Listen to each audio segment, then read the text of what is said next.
La Polynésie a le vent en poupe. En 2022, plus de 218 000 touristes y ont séjourné.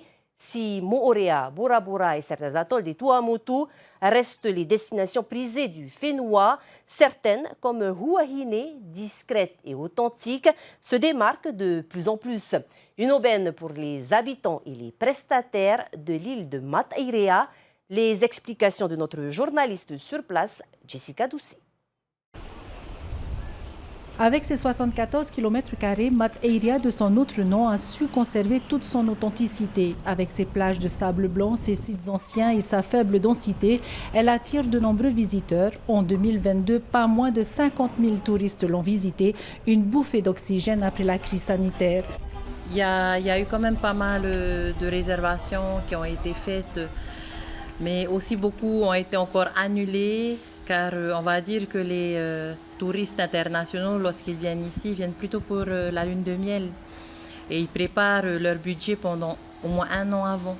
Le voyage. Voilà, on va dire que ça a plutôt démarré 6 mois après. Hein. Après les ouvertures, vraiment, voilà. Là, on a eu de nouveau les réservations qui sont arrivées.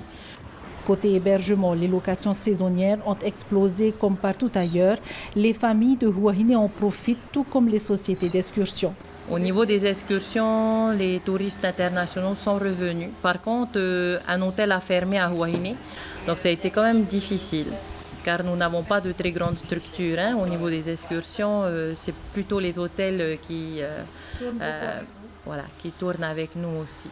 Pas mal de jeunes qui se sont lancés aussi dans l'hébergement chez l'habitant.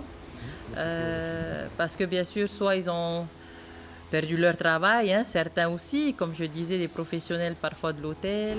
Le secteur de la location de véhicules aussi connaît un accroissement. En l'espace de quelques années, l'île est passée de 3 à une dizaine de sociétés de location pour répondre à la demande toujours grandissante. Île à 80% rurale, Huahine compte sur le tourisme pour se développer. Là, en ce moment, ça a bien repris depuis il n'y a plus le Covid, tout le monde s'est mis à travailler. Mais pour moi, ça va. Je n'ai pas dit que ça prend une ampleur excessive, mais ça reprend les affaires. C'est une bonne chose pour l'île, pour tout le monde, dans toutes les activités. Les acteurs du secteur souhaitent plus de visibilité sur le marché local et international. Certains investissent pour participer au Salon du tourisme.